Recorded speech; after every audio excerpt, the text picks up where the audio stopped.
দর্শক আসসালামু আলাইকুম। দর্শক আপনাদের প্রীতীয় শুভেচ্ছা জানিয়ে শুরু করছি আমাদের আজকের প্রতিবেদন। তো দর্শক দেখতেই পাচ্ছেন আমাদের সামনে এক আপু দাঁড়িয়ে আছে, আমরা তার জীবনের গল্পটা শুনবো। আপু আসসালামু আলাইকুম, ওয়ালাইকুম আসসালাম।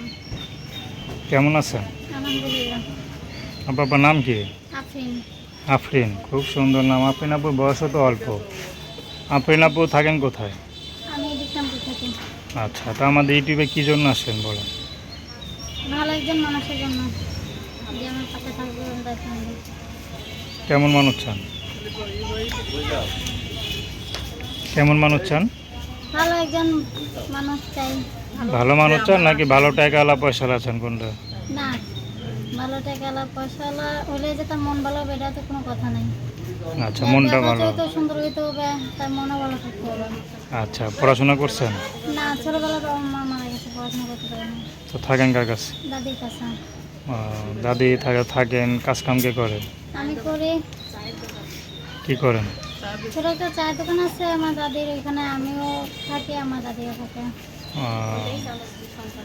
চায়ের দোকান দিয়ে মানে সংসার চলে? হুম। তো বিয়ে শাদী করবেন না? হ্যাঁ, যদি ভালো একজন মনের মানুষ পাই তাহলে কমে। বিয়ের ঘর ঠর আসে না? আসে, কিন্তু যৌতুকের লিগে কি হয় না। বিয়ে হয় না? হুম। আচ্ছা, আপনার বিয়ে বসে ইচ্ছা আছে তো? হ্যাঁ। তো মনে করেন আপনার তো টাকা পয়সা দিতে পারবেন না স্বামীর, ঠিক না? হুম। তো সে যদি মনে করেন বিবাহিত হয়, তাতে কোনো সমস্যা নেই।